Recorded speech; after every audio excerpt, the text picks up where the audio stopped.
اللهم صل على سيدنا محمد وعلى آل سيدنا محمد میں كل ذرة مئة ألف مرة۔ سامعین اور ناظرین کرام، السلام علیکم ورحمۃ اللہ وبرکاتہ۔ سورہ مائدہ آیت نمبر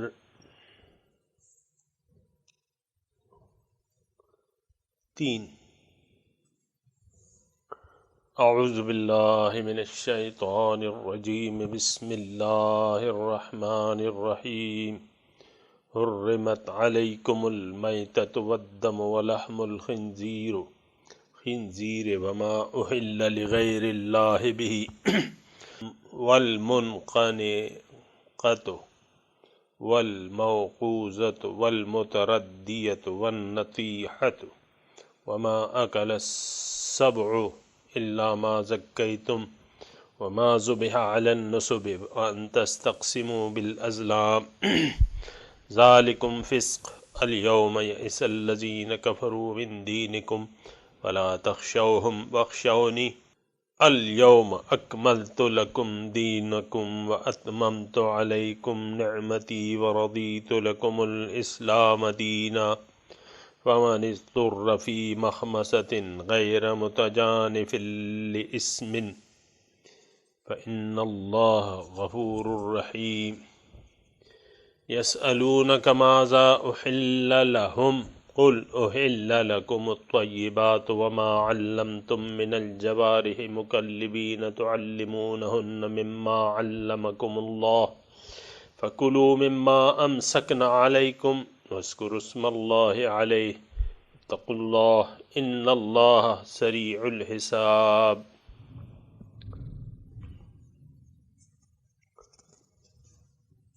یہ کچھ آیت کا حصہ ہو گیا تھا، جہاں سے رہتا ہے وہاں سے میں ترجمہ پڑھتا ہوں۔ الیوم یئس الذین کفروا من دینکم، آج مایوس ہو گئے کافر لوگ تمہارے دین کے بارے میں کہ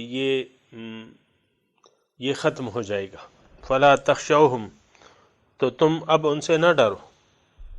واخشونی، مجھی سے ڈرو۔ الیوم اکملت لکم دینکم، آج میں نے تمام کر دیا تمہارے لیے دین تمہارا۔ واتممت علیکم نعمتی، اور اپنی نعمتوں کا تم پہ اتمام کر دیا۔ ورضیت لکم الاسلام دینا، اور میں راضی ہوں تمہارے لیے اسلام بحیثیت ایک دین کے۔ فمن اضطر، بس یہ چیزیں جو حرام کے ذیل میں بیان کی گئی ہیں یہ اس وقت استعمال کر سکتے ہیں جب کوئی مجبور ہو جائے، فی مخمصۃ، ایسی حالت میں، اس حالت اضطرار میں، یا مخمصہ کہتے ہیں شدید بھوک کی حالت میں کہ جان پہ بنی ہو، غیر متجانف لإثم، لیکن شرط یہ ہے کہ اس کا مائل میلان گناہ کی طرف نہ ہو۔ فإن اللہ غفور الرحیم، پس بے شک اگر اس نے حالت اضطرار کے وقت بقدر حاجت کھا لیا یہ حرام اشیاء بھی، تو اللہ تعالیٰ بخشنے والا مہربان ہے۔ یسألونک ماذا احل لہم، آپ سے پوچھتے ہیں کہ ان کے لیے کیا چیزیں حلال ہیں۔ آپ کہہ دیجئے احل لکم الطیبات، تمام پاک چیزیں تمہارے لیے حلال ہیں۔ وما علمتم من الجوارح، اور وہ چیزیں بھی جس کو وہ شکار جو تم نے اپنے شکاری جانوروں کے ساتھ کیا ہو، مکلبینہ، اور وہ شکاری جانور جس کو تم نے سدھایا ہوا ہو، تعلمونہن مما علمکم اللہ، تم نے انہیں تعلیم دی ہو جو جیسے کہ تمہیں اللہ تعالیٰ نے علم دیا ہے۔ فَكُلُوا مِمَّا أَمْسَكْنَا عَلَيْكُمْ، پس کھاؤ جو وہ شکاری جانور تمہارے لیے شکار کر کے چھوڑے رکھے۔ وَاذْكُرُوا اسْمَ اللَّهِ عَلَيْهِ، اور جب شکاری جانوروں کو چھوڑو شکار کی جانب تو اللہ کا نام لے لیا کرو۔ واتقوا اللہ، اللہ کا تقوی اختیار کرو، کیونکہ اللہ تعالیٰ بہت جلد حساب لینے والا ہے۔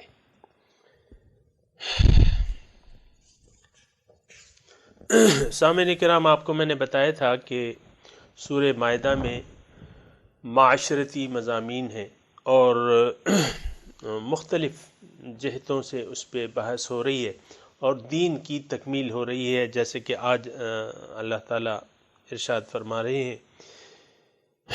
یہ صورت تقریباً 7 ہجری کی ہے سامعین کرام، اور جو زیر نظر آیات ہیں یہ بھی 7 ہجری کے ہیں۔ اکثر کتابوں میں آپ پڑھیں گے کہ یہ حجۃ الوداع کے موقع پر یہ آیات نازل ہوئی ہیں، ایسا نہیں ہے۔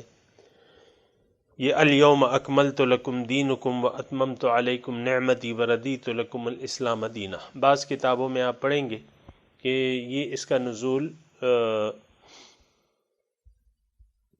حجۃ الوداع کے موقع یعنی حجۃ الوداع کا مطلب یہ ہے کہ 10 ہجری، تو ایسا نہیں ہے۔ 10 ہجری ہے یا 13 ہجری ہے، بہرحال جو بھی حجۃ الوداع، جو اللہ کے رسول نے ایک ہی حج کیا تھا، تو اس موقع پہ اللہ کے رسول پہ یہ آیت نازل ہوئی، ایسا نہیں ہے، بلکہ وہی اس کا نزول ہے جو اس صورت کا نزول ہے۔ اور عام طور پہ یہ ہوتا تھا کہ ایک آیت نازل ہو جاتی تھی۔ یعنی سوال یہ ہے کہ یہ غلط فہمی کیوں ہے؟ یہ غلط فہمی اس لیے پیدا ہوئی کہ بعض اصحاب نے ان کو، یعنی متعدد روایات ہیں اس کے بارے میں کہ یہ وہاں نازل ہوئی ہے، ایسا نہیں ہے۔ بہرحال یہ کوئی ایسی قابل بحث چیز بھی نہیں ہے، لیکن وضاحت ضروری ہے اس کی کہ اس کا نزول جو ہے وہ 7 ہجری کا ہے۔ مثال کے طور پہ یہ میں صرف یہ عرض کر رہا ہوں تھوڑی دیر کے لیے کہ بعض آیاتیں نازل ہو جاتی تھیں اور اس کا مصداق جو ہے دوسرے جگہ ہوتا تھا، تو صحابہ کہتے تھے کہ ہاں یہ اس موقع پہ نازل ہوئی یا اس طرح نازل ہوئی، اور حالانکہ وہ پہلے نازل ہو چکی ہوتی۔ مثال کے طور پہ میں عرض کروں، جنگ بدر میں حضور صلی اللہ علیہ وسلم نے ایک آیت پڑھی، وہ آیت اس کا نزول جو تھا مکی زندگی میں تھا، لیکن انہوں نے اس وقت جنگ بدر کے موقع پہ وہ آیت پڑھی، سَيُهْزَمُ الْجَمْعُ وَيُوَلُّونَ الدُّبُرَ، کہ جلد ہی یہ لشکر جو ہے شکست کھا جائیں گے اور پیٹ پھیر لیں گے۔ یہ مکی اس کا نزول ہے، اور ایک پیشن گوئی کی طور پہ یہ آیت نازل ہوئی تھی، یعنی اس وقت نازل ہوئی تھی جب کہ کوئی گمان نہیں تھا، یعنی کوئی خواب و خیال نہیں کر سکتا تھا کہ مسلمانوں کو اللہ تعالیٰ اتنی بڑی نصرت اور فتح سے نوازے گا۔ تو اس وقت تو یہ آیت نازل ہو گئی، لیکن جب حضور صلی اللہ علیہ وسلم نے جنگ بدر میں یہ آیت پڑھی تو حضرت عمر رضی اللہ تعالیٰ عنہ کا بیان ہے کہ اوہو، یہ اب میں سمجھا، یعنی میں سمجھا کہ یہ آیت آج ہی نازل ہوئی، کیونکہ وہ اس یعنی موقع اور مناسبت سے وہ آیت بالکل فٹ بیٹھتی تھی جنگ بدر میں، اور چونکہ ایک پیشن گوئی تھی تو اس لیے یعنی حضرت عمر نے یہ کہا کہ یہ میں سمجھا کہ یہ آیت، حالانکہ آیت پہلے نازل ہو چکی تھی۔ اسی طرح سامعین کرام یہ آیت ہے، اس میں بھی دین کا اتمام کا پیشن گوئی ہے، اور جن حالات میں پیشن گوئی ہے، اس وقت مکہ فتح نہیں ہوا تھا سامعین کرام، اور نزول قرآن ہو رہا تھا، یعنی وہی بند نہیں ہوئی تھی، اور پھر یہ پیشن گوئی کی جاتی ہے۔ یہی آیت پھر جنگ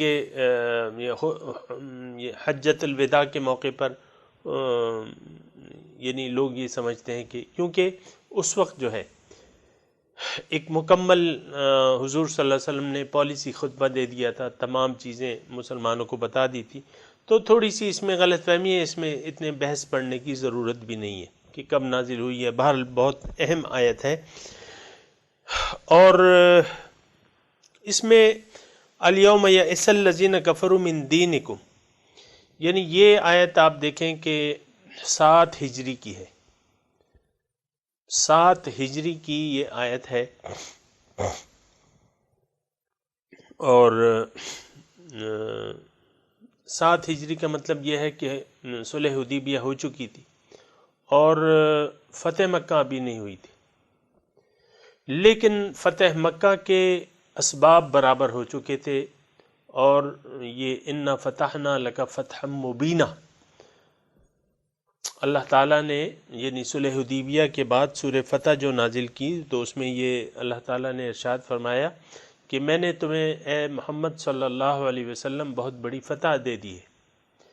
تو اللہ تعالیٰ کے اور یعنی جو اس کی پلاننگ ہوتی ہے سامعین اکرام، تو ہماری نظر تو ہم تو کوتاہ بین ہیں، انسان جو ہے کوتاہ بین ہے، تو اس لیے بعض وقت یہ مسئلہ میں نے آپ کو پہلے بھی بیان کیا تھا، بعض وقت یہ ہوتا ہے کہ یہ ایک کام کو اپنے لیے اچھا نہیں سمجھتا اور اس میں شر جانتا ہے، حالانکہ اس میں بہت بڑی خیر ہوتی ہے، جیسا کہ صلح حدیبیہ۔ سامعین اکرام، یہ آیت جو میں نے تلاوت کی ہے، الیوم یئس الذین کفروا من دینکم، آج کافر جو ہیں تمہارے دین کے مغلوبیت سے وہ مایوس ہو گئے ہیں۔ اور سامعین اکرام، بات یہ ہے کہ یعنی مکے کے آپ 13 سال لگا لیں، کسی کے وہم و گمان میں نہیں تھا کہ صرف 13 سال بعد حضور صلی اللہ علیہ وسلم اس مکے کو فتح کر لیں گے، اور اس وقت جو حالات تھے مکے میں آپ کے سامنے تھے، لیکن اس کے بعد دو ہجری میں غزوہ بدر اور 3 ہجری میں غزوہ احد اور پھر 5 ہجری میں غزوہ خندق، تو اس وقت تک ایسی کوئی بات نہیں تھی سامعین اکرام۔ یہ اسباب جو ہیں، فتح کے اسباب جو ہیں پیدا ہونا شروع ہو گئے ہیں، نظر آنے شروع ہو گئے ہیں صلح حدیبیہ کے بعد، کہ ایک طرف تو مشرکوں سے جنگ بندی ہو گئی، پھر آپ کو میں نے پہلے بھی بتایا تھا کہ حضور صلی اللہ علیہ وسلم نے یہودیوں کو ختم کر دیا، یعنی ان کی جو خیبر بستی تھی، مدینے میں تو وہ پہلے ہی ختم ہو چکے تھے، خیبر سے ان کو نکال دیا گیا، خیبر فتح ہو گیا۔ پھر جو یعنی فتح مکہ سے پہلے جو بھی یہودی بستیاں تھیں وہ مسلمانوں کی باج گزار بن گئی، یعنی انہوں نے جزیہ دینا قبول کر لیا۔ پھر ادھر یعنی مختلف قبائل سے حضور صلی اللہ علیہ وسلم نے ان کو حلیف بنا لیا اپنا۔ تو آپ دیکھیں کہ یعنی ویسے میں ایک بات کہہ رہا ہوں آپ کو کہ عمرے کے لیے گئے تھے 1400 اصحاب، اور یعنی یہ 7 ہجری کی ہے، 6 ہجری میں صلح حدیبیہ ہوئی ہے، 7 ہجری کو چھوڑ کے پھر 8 ہجری میں حضور صلی اللہ علیہ وسلم نے مکے پہ چڑھائی کی، اور ان کے ساتھ کتنے اصحاب تھے، ان کی تعداد سے مسلمانوں کی جو ترقی ہوئی ہے اس عرصے میں، اس تعداد سے آپ اندازہ لگا سکتے ہیں، تقریباً 10,000 صحابہ کرام کا، جنگی جوانوں کا لشکر جرار حضور صلی اللہ علیہ وسلم کے ساتھ تھا۔ تو سامعین کرام، یہ چند حالات ہیں میں نے عرض کر دیا آپ کو۔ اب یہ 7 ہجری میں اللہ تعالیٰ مسلمانوں سے کہہ رہا ہے کہ الیوم یعنی آج کے دن کے بعد، اب جو ہے اس کا مطلب یعنی وہ خاص دن نہیں، یعنی اب کے بعد، یئس الذین کفروا من دینکم، کافر جو ہے تمہارے دین پر غلبہ پانے کے تصور سے مایوس ہو گئے۔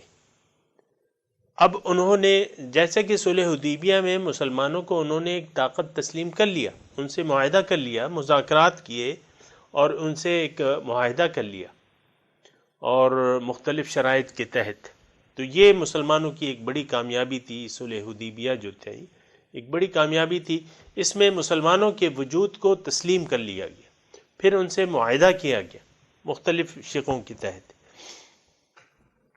تو اب اللہ تعالیٰ فرما رہے ہیں کہ آج کے دن سے کافر جو ہے تمہارے دین پر غلبہ پانے کے تصور سے مایوس ہو گئے۔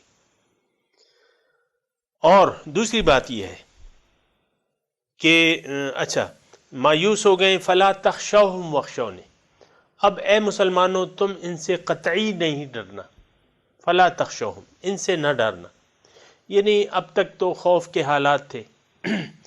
یعنی آپ دیکھیں کہ غزوہ بدر، غزوہ احد اور غزوہ احزاب اس میں خوف کے حالات تھے۔ اب جو ہے صورتحال ایسی ہو گئی کہ مسلمانوں کی ایک جماعت بن گئی، اس کو اللہ تعالیٰ نے تقویت عطا فرما دی، اور الیوم یئس الذین، اچھا فلا تخشوہم، اب ان سے نہ ڈرنا تم نے، واخشونی، اور مجھی سے ڈرنا۔ سامعین اکرام، یہ تھوڑا سا میں یہاں رک کے میں یہ ضرور بتاؤں گا کہ اب میں اس کے بارے میں کیا آپ کو بتاؤں کہ فلا تخشوہم واخشونی، ہم جو ہے یعنی آپ دیکھیں آج کا جو برائے نام مسلمان ہے اللہ کے سوا ہر چیز سے ڈرتا ہے، خوف رکھتا ہے۔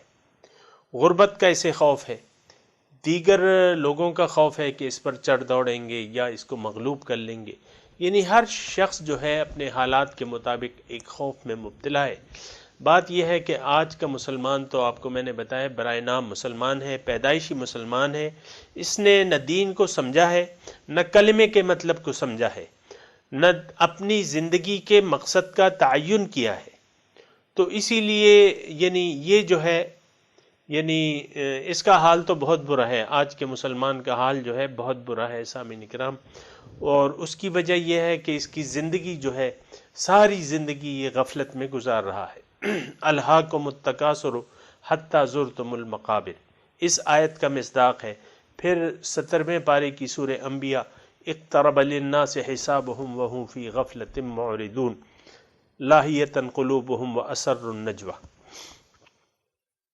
لوگوں کے حساب کتاب کا وقت قریب آ پہنچا اور یہ غفلت میں منہ پھیرے ہوئے ہیں۔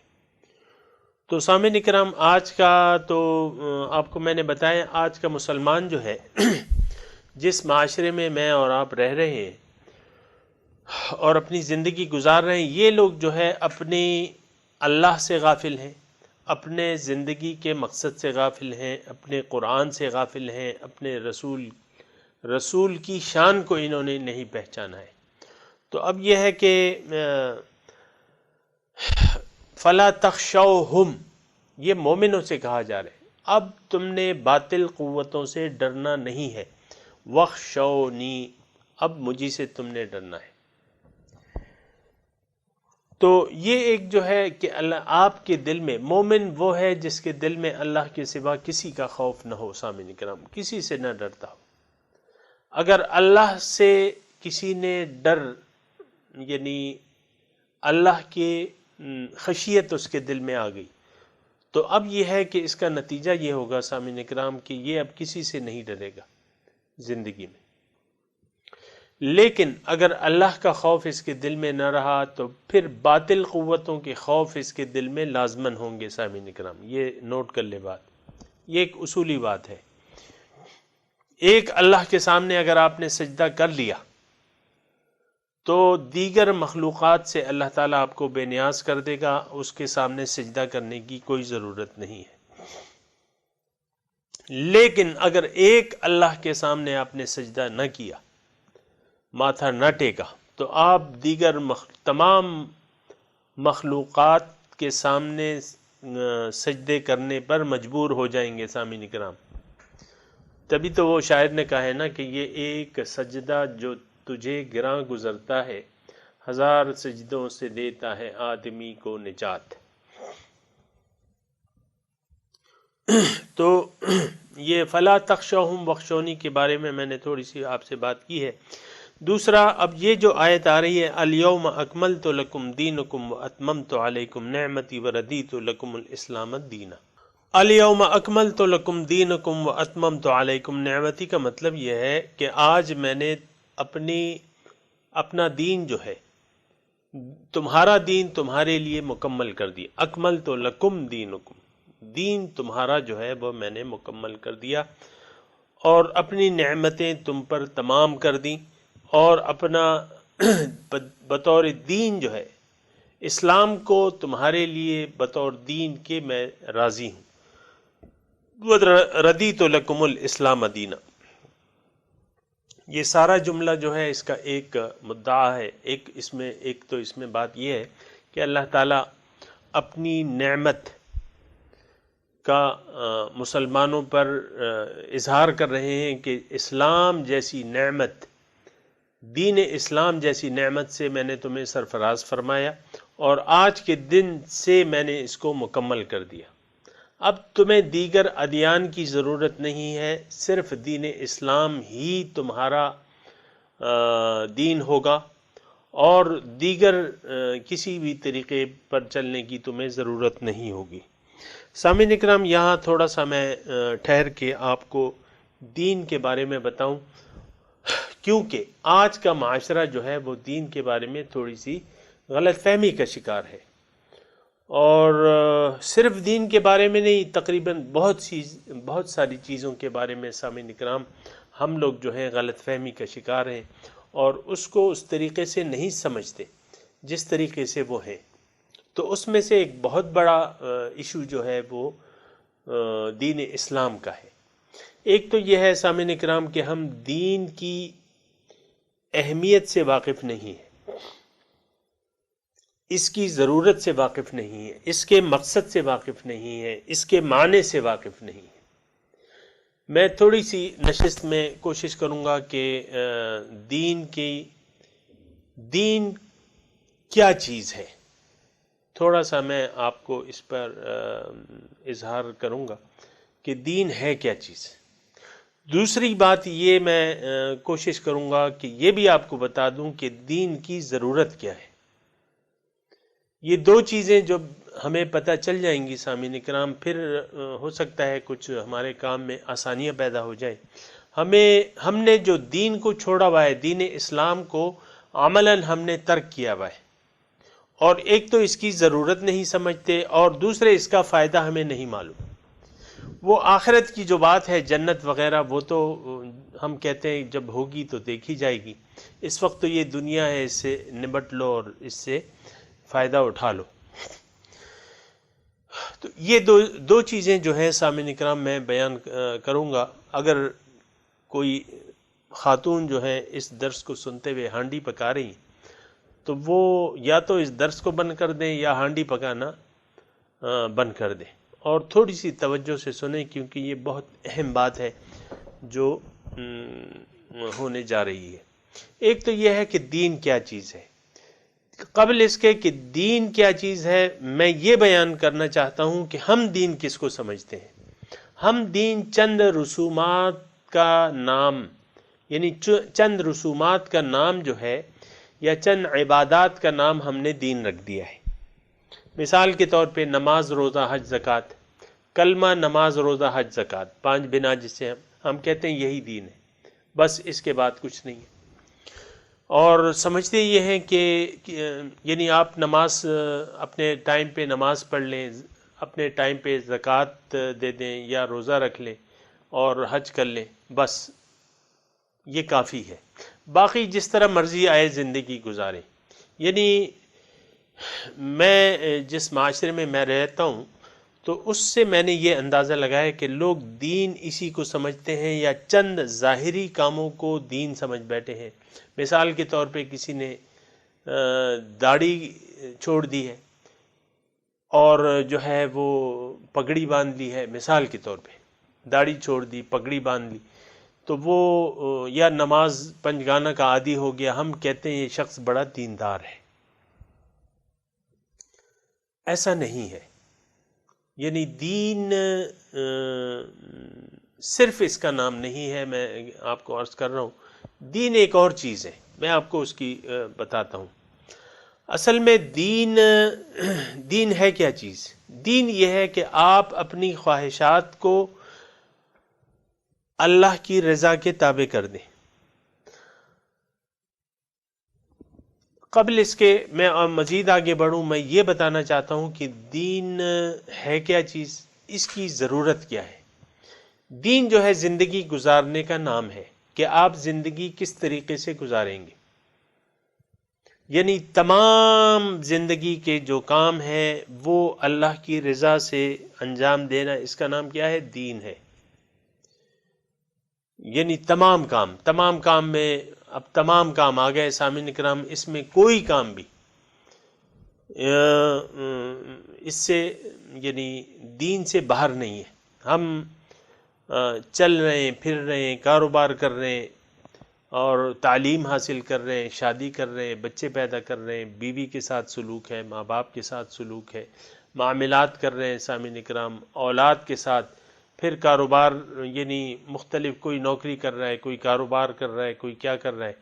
یہ ساری چیزیں، تعلقات آپ رکھتے ہیں، کسی سے تعلق رکھتے ہیں، کسی سے توڑتے ہیں، پیسے کماتے ہیں، پیسے خرچ کرتے ہیں، اور یہ 24 گھنٹے جو آپ زندگی گزارتے ہیں، اس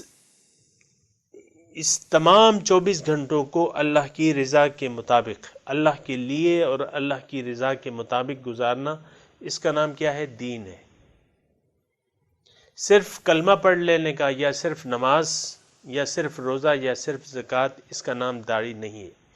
نہ صرف اسلام جو ہے وہ داڑھی کا نام ہے۔ یعنی ایک شخص نے داڑھی مثال کے طور پہ چھوڑ بھی دی تو اس کا ہم یہ نہیں کہہ سکتے کہ یہ دیندار ہو گیا، یا اس نے پگڑی باندھ لی، یا جو ہے پائچے جو ہے اٹھا لیے ٹخنوں سے کہ یہ دیندار ہو گیا، ایسا نہیں ہے۔ میں آپ کو دوبارہ کہہ رہا ہوں، زندگی کے تمام کام دیکھیں، دوبارہ میں ایک کوشش کرتا ہوں، ایک نئے انداز سے آپ کو یہ بات بتاتا ہوں۔ ہم زندگی، انسان آیا ہے دنیا میں، یہ زندگی گزارے گا، اب اس میں یہ مختلف کام کرے گا۔ یعنی آپ دیکھیں، بچہ جو ہے پیدا ہوتا ہے، جوان ہوتا ہے، تعلیم حاصل کرتا ہے، پھر یہ کاروبار کرتا ہے، مثال نوکری کرتا ہے، کاروبار کرتا ہے، پھر شادی کرتا ہے، یہ مختلف، یعنی اس کو ایک زندگی گزارنی ہے۔ بچہ جب پیدا ہو جائے نا تو اس کو ایک زندگی گزارنی ہے۔ اب یہ زندگی کس کی خواہش کے مطابق گزارے گا؟ آیا اس زندگی گزارنے کا اللہ تعالیٰ نے ہمیں کوئی طریقہ بتایا ہے یا نہیں بتایا؟ یہ سوال ہے۔ اس کا جواب یہ ہے کہ ہاں، اللہ تعالیٰ نے زندگی گزارنے کے ہر کام کے بارے میں ہدایات دے دی ہیں۔ رزق کیسے کمانا ہے، معاملات کیسے انجام کرنے ہیں، بیوی کے ساتھ، بیوی شوہر کے ساتھ کیا سلوک کرے گی، شوہر بیوی کے ساتھ کیا سلوک کرے گا، بچے والدین کے ساتھ کیا سلوک کریں گے، والدین بچوں کی تربیت کیسے کریں گے۔ سامعین اکرام، یہ ساری چیزیں، پڑوسی کے ساتھ آپ کا کیا سلوک ہوگا، مسافروں کے ساتھ کیا سلوک ہوگا، آپ کیسے یہ زندگی کیسے گزاریں گے، سونا، اٹھنا، بیٹھنا، جاگنا، یہ تمام تعلقات اور یہ تمام کام جو ہیں، اس کو اگر آپ نے ایک خاص طرز سے انجام دیا سامعین کرام، اور اللہ تعالیٰ سے پوچھ کے یہ سارے کام انجام دیے۔ بیوی جب بنتی ہے، مثال کے طور پہ، ایک مثال، میں کسی پہ یعنی نشانہ نہیں لے رہا، میں ویسے ایک سمجھنے کے لیے ایک بات کہہ رہا ہوں۔ ایک لڑکی جب نئے گھر میں جاتی ہے مثال کے طور پہ، تو وہ اپنا مطلب اپنے سے کچھ اندازے لگا لیتی ہے کہ میں نے اپنی ساس کے ساتھ کیسے رہنا ہے، سسر کے ساتھ کیسے رہنا ہے، شوہر کے ساتھ کیسے رہنا ہے۔ پھر اس لڑکی کے اپنے بھی جذبات ہوتے ہیں، اور یہ انسان بھی ہے، اور اس میں وہ تمام اخلاق رذیلہ ہیں جو انسان میں ہوتے ہیں۔ میں پہلے لڑکی کا تذکرہ کرتا ہوں، پھر شوہر کا کروں گا۔ اس کا اپنا ایک خاص مطلب ایک رویہ ہوگا۔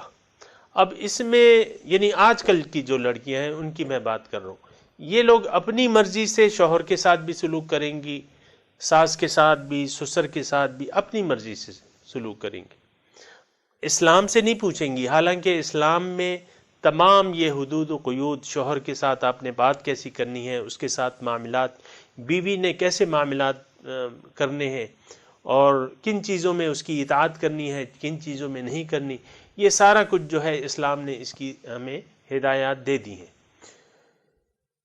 لیکن اب بیوی چونکہ انسان ہے اور اس نے اپنی اصلاح نہیں کی، نہ یہ اپنی زندگی کے مقصد سے واقف ہے، تو یہ اپنی مرضی سے اپنی مرضی سے. سامعین کرام، میری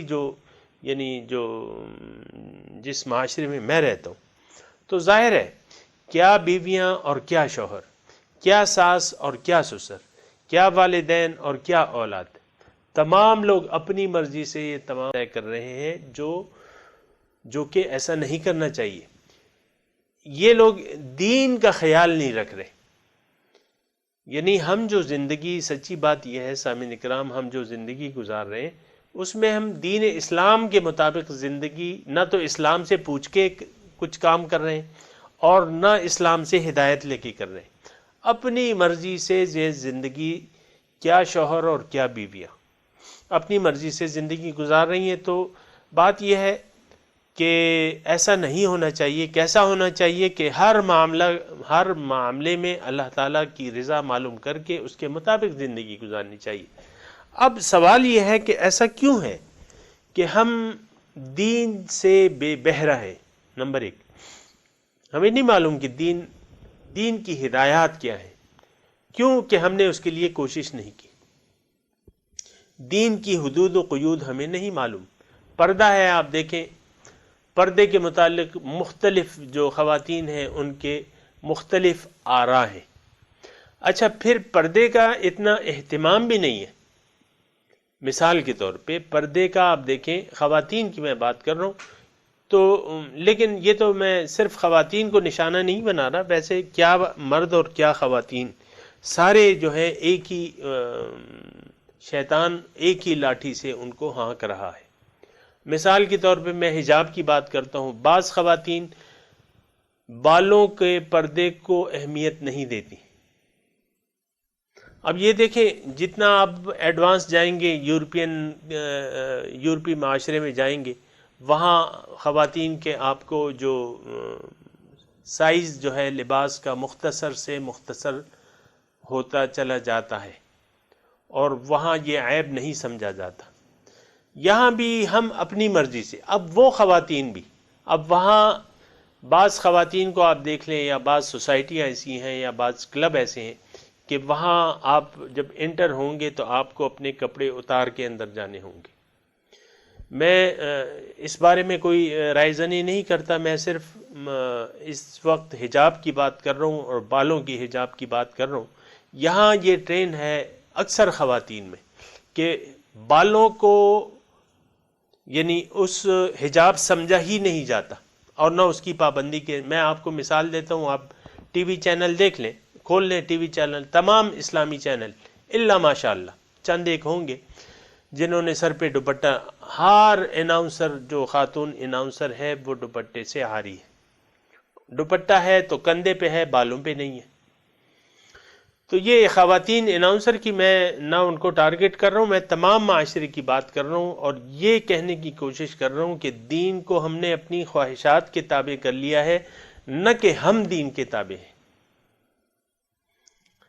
تو بالوں کا پردہ آپ کو میں نے پھر بتا رہا ہوں کہ بالوں کے پردے کی خواتین، اکثر خواتین جو ہے وہ اہمیت نہیں محسوس کرتی. پٹھانوں میں آپ دیکھیں کہ ہمارے پٹھانوں میں پردے کا رواج زیادہ ہے، لیکن یہاں بھی بعض خواتین، آپ لڑکیوں کے کالج میں چلے جائیں یا ان کے جو ہیں وہ دیکھ لیں، یعنی جو اسکولوں میں جو ڈریس ہے، تو کسی اسکول میں کیا سرکاری، کیا نیم سرکاری یا پورا غیر سرکاری،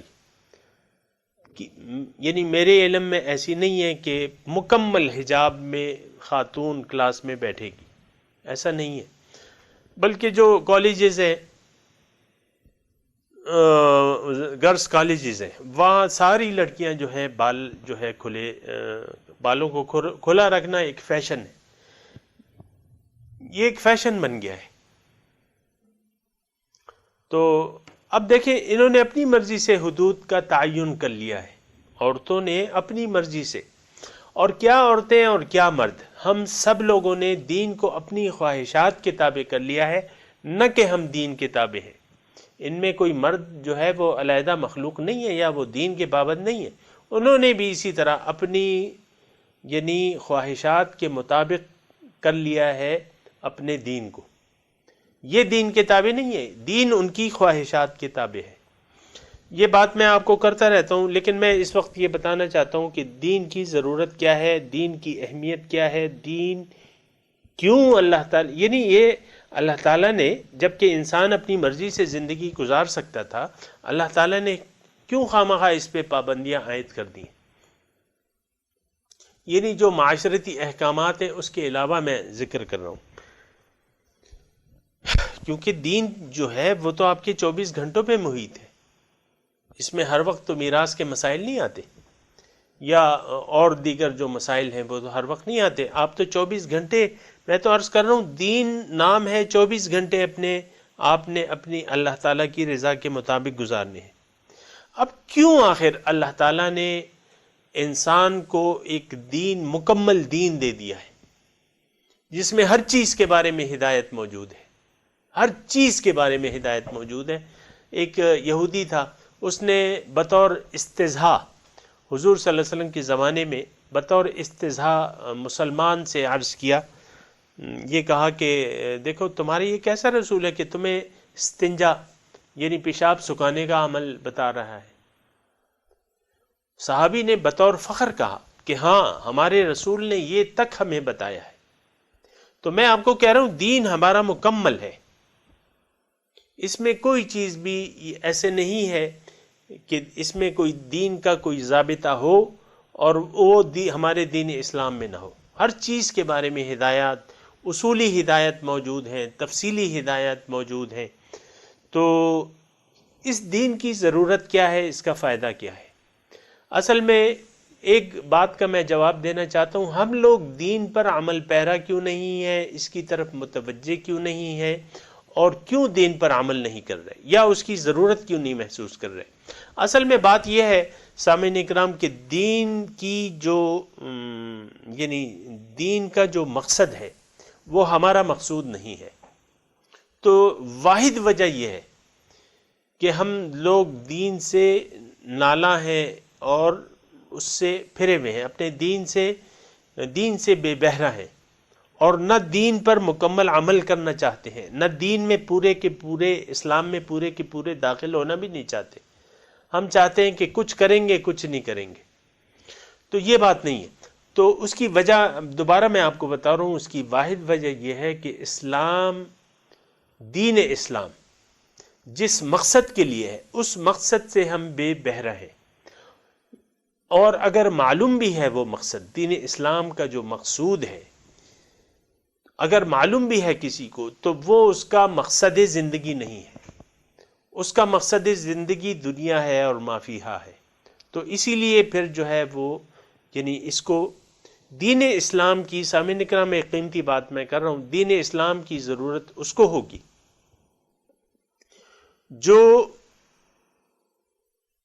اس مقصد کو حاصل کرنا چاہتا ہے جو دین کا مقصد ہے، اور جو اس مقصد، جس کو وہ مقصد معلوم ہی نہیں ہے، یا معلوم ہے اور اس کو مقصد نہیں بنانا چاہتا، تو پھر یہ ہے کہ اس کو دین کی ضرورت نہیں پڑے گی۔ آج کا معاشرہ سامعین اکرام اگر دین اسلام سے بے بہرہ ہے، دین کی یہ معلومات، اس کو دین کی معلومات نہیں ہے، دین کی معلومات حاصل کرنا بھی نہیں چاہتا، حاصل ہیں تو اس پر عمل بھی نہیں کرنا چاہتا، یہ ساری باتیں ہیں سامعین کرام۔ بہت سے لوگ ہیں جو دین سے ناواقف ہیں، بہت سے لوگ ہیں جو دین کا علم، دین کا ان کو علم ہے، یعنی مقاصد کا علم ہے، لیکن وہ مقصد جو دین کا ہے وہ اس مقصد کو اپنا مقصد زندگی بنانے پر تیار نہیں ہے۔ تو پھر کیا ہے؟ پھر ان کو اب دین کی ضرورت نہیں ہے۔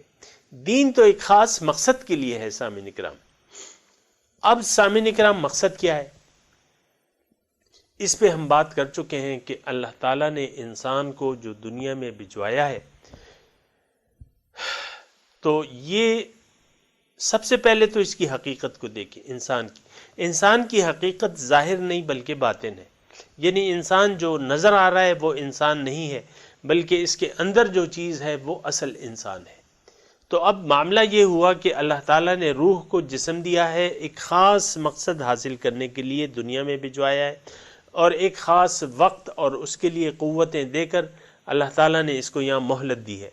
وہ مقصد زندگی بھی بتا دیا ہے، اس پر عمل کا طریقہ بھی بتا دیا ہے، اور پھر اللہ تعالیٰ نے اس کو اختیار بھی دے دیا ہے کہ بھئی ٹھیک ہے، یہ مقصد ہے، پیغمبر وہ مقصد بتاتا ہے، اس مقصد کی طرف دعوت دیتا ہے، اور پھر لوگوں کو کہتا ہے کہ تمہاری مرضی ہے، فمن شاء فلیؤمن ومن شاء فلیکفر، جس کا جی چاہے، وقل الحق من ربکم، آپ کہہ دیجئے کہ حق تو تمہارے رب کی طرف سے ہے، اب تمہارا جس کا جی چاہے، فمن شاء فلیؤمن، جس کا جی چاہے اس مقصد زندگی پر یقین کر کے اسلام کو اپنا طرز زندگی بنا کر اس مقصود تک پہنچ جائے، جس کا جی چاہے اس مقصد زندگی سے انکار کر کے گمراہی کے راستے پر چلتا رہے، سیدھے راستے پر اس کو پھر چلنے کی ضرورت ہی نہیں ہے۔ سامعین اکرام، انسان کا مقصود کیا ہے، اس کے بارے میں تھوڑی آپ کا ٹائم لینا چاہتا ہوں۔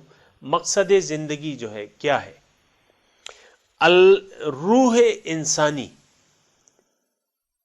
اللہ تک پہنچ جائے، اللہ کے قریب ہو جائے، اللہ کی معرفت حاصل کر لے،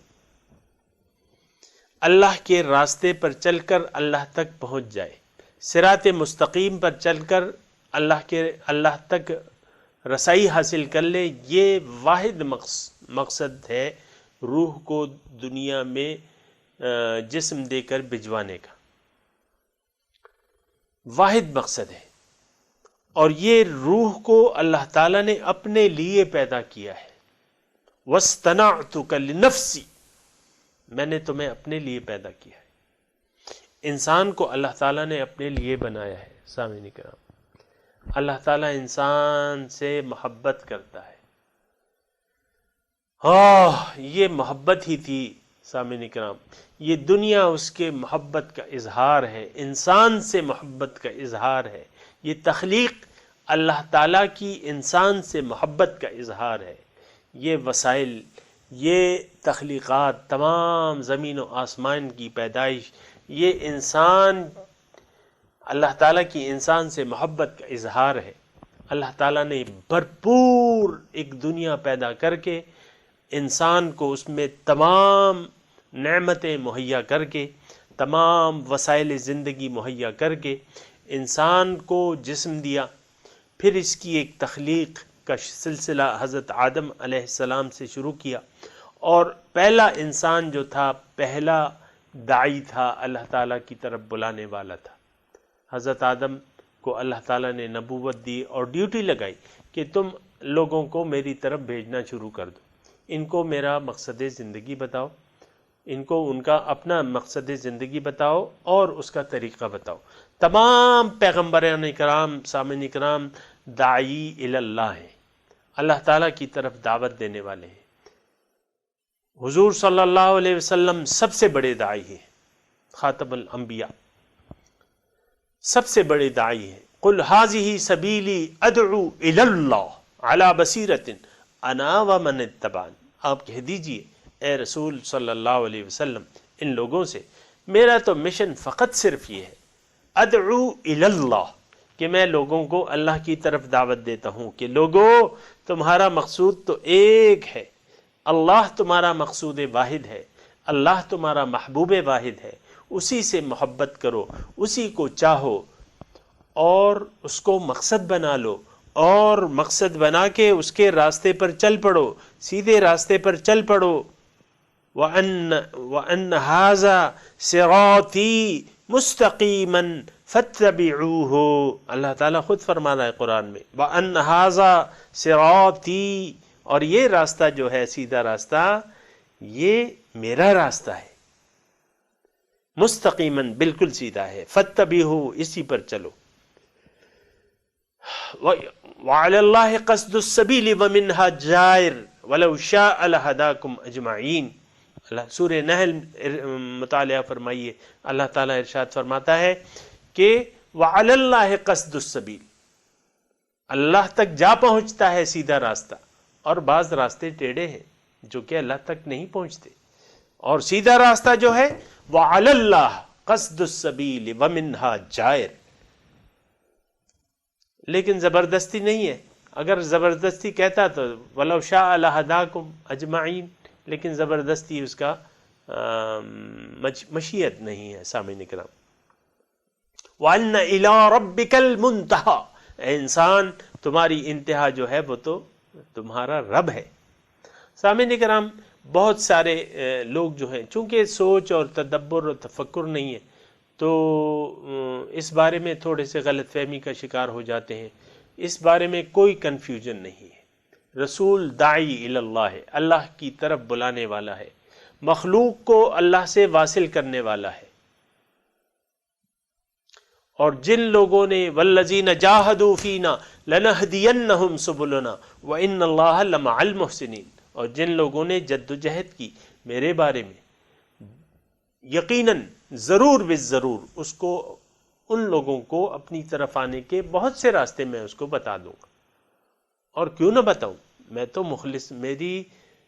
تو مخلصوں کے ساتھ ہوں۔ وَإِذَا سَأَلَكَ عِبَادِي أَنِّي فَإِنِّي قَرِيب، اور جب میرے بندے میرے بارے میں آپ سے پوچھیں کہ رب کہاں ہے، ہم نے رب کے پاس جانا ہے، ان سے کہہ دو کہ میں تو قریب ہوں، میں تو ان کے قریب ہوں۔ فَإِنِّي قَرِيب أُجِيبُ دَعْوَةَ الدَّاعِ إِذَا دَعَانِ، میں جواب دیتا ہوں پکارنے والے کی پکار کا۔ اب اگر ان کو میرے پاس آنا ہے، اس کا طریقہ کار کیا ہے؟ فَلْيَسْتَجِيبُوا لِي، چاہیے یہ کہ میری بات مان لیں، مجھے جواب دیں۔ استجیبوا للہ وللرسول اذا دعاکم لما یحییکم، چاہیے کہ مجھے جواب دیں، میرے پیغام کا جواب دیں، میری پکار کا جواب دیں۔ فَلْيَسْتَجِيبُوا لِي وَلْيُؤْمِنُوا بِي، اور مجھ پر ایمان لے آئیں۔ ایمان کیا؟ کہ اللہ ہی میرا محبوب ہے، اللہ ہی میرا مقصود ہے، اللہ ہی میرا مطلوب ہے، اللہ ہی میرا معبود ہے۔ یہ ایمان باللہ ہے سامعین کرام۔ اللہ جب تک مقصود نہ بنے آپ کا معبود نہیں بن سکتا۔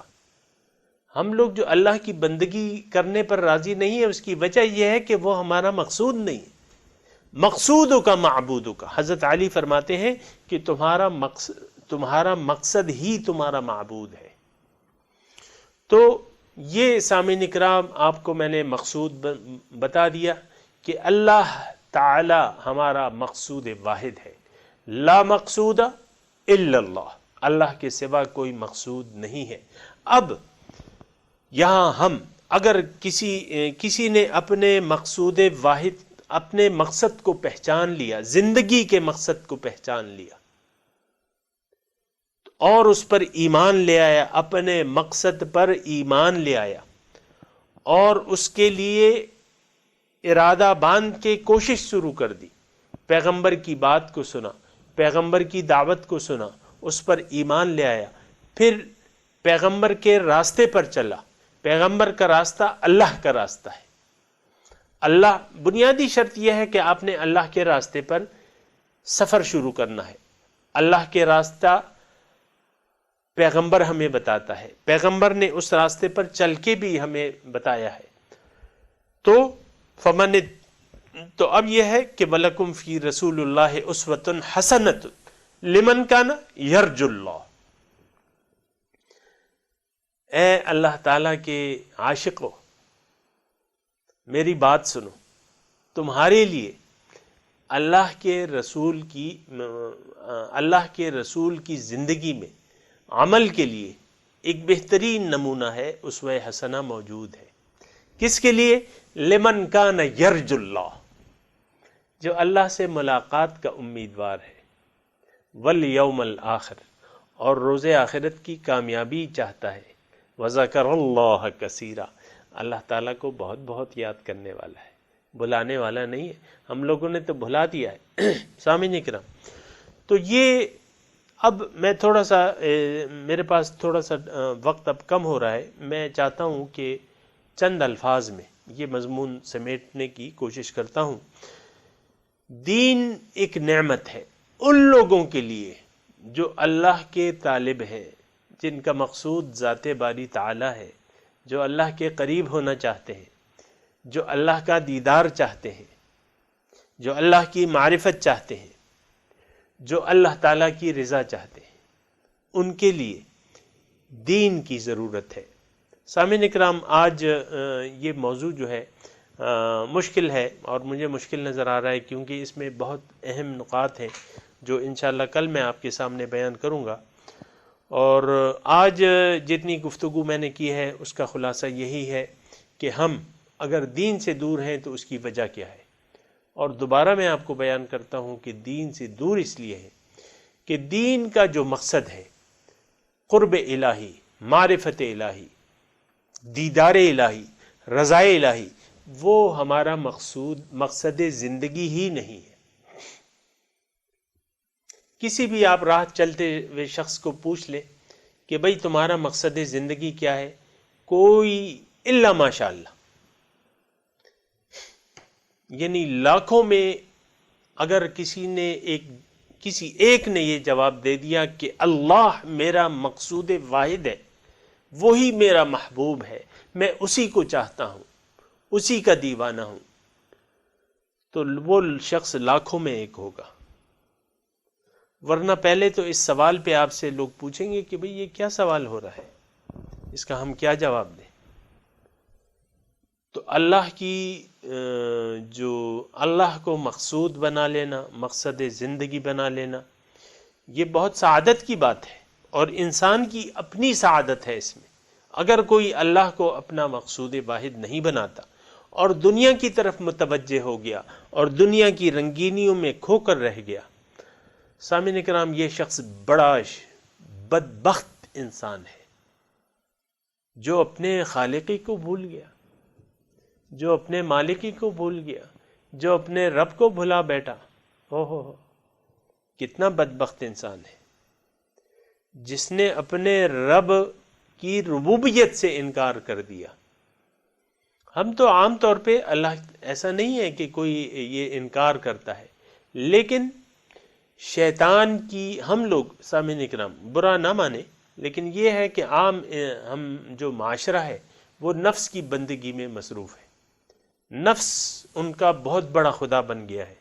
میں یہ چاہتا ہوں، میں یہ چاہتی ہوں، اور ہر انسان اپنے آپ کو فرعون قرار دے رہا ہے، جانتے بوجھتے نہیں، غیر شعوری طور پہ آج کا انسان، آج کا مسلمان فرعون بن بیٹھا ہے۔ اللہ کی ہدایات کو فراموش کر دیا ہے، اللہ کی رضا کو فراموش، احکام سن لیتا ہے، عمل نہیں کرتا، عمل کرنے کے لیے تیار نہیں ہوتا، فرعون بن بیٹھا ہے۔ کیا خواتین، کیا مرد، کیا لڑکے، کیا لڑکیاں، کیا بوڑھے، کیا بوڑھیاں۔ بات یہ ہے کہ یہ تو دیکھیں، بنیاد ہماری جب تک صحیح نہ ہو جائے تو تب تک ہماری اعمال کی عمارت صحیح نہیں ہو سکتی۔ یہ سامعین کرام، یہ بات ہم لوگ بعض دکھاوے کے اعمال کر کے سمجھتے ہیں کہ ہم کوئی اچھا عمل کر رہے ہیں، حالانکہ ان اعمال کی کوئی بنیاد ہی نہیں۔ سامعین کرام، ضرورت اس بات کی ہے کہ ہم اپنی زندگی کے مقصد کو، ہم اپنی جو زندگی گزار رہے ہیں نا، اس میں اپنے زندگی کے مقصد کو واضح کریں۔ ہمارا مقصد واضح تو ہے، اس کو تو میں مانتا ہوں، لیکن وہ مقصد جو ہے وہ کیا ہے؟ صرف دنیا، صرف دنیا۔ دنیا یعنی آج کا جو معاشرے میں جو مسلمان رہ رہا ہے، اس کے پاس دنیا ہے تو یہ خوش، دنیا کی ریل پیل ہے، ہن برس رہا ہے تو یہ خوش، نہیں برس رہا تو یہ ناخوش۔ میں بیمار ہوں، میں دیکھو کرائے کے گھر میں رہتا ہوں، یہ ہے وہ ہے، پیسے نہیں ہیں، مالی پریشانیاں، یہ وہ، تو یہ پھر ناخوش رہتا ہے۔ تو اس کا مطلب یہ ہے کہ دنیا ہی کا یہ طالب دنیا ہے، دنیا ہے تو خوش ہے، نہیں ہے تو پھر ناخوش ہے۔ سامعین اکرام، یہ ساری باتیں ہیں، اس پہ سوچنے کی ہیں۔ انشاءاللہ اگلی نشست میں تھوڑا سا اور اس پہ میں بیان کروں گا۔ وآخر دعوانا ان الحمد للہ رب العالمین۔ السلام علیکم ورحمۃ اللہ وبرکاتہ۔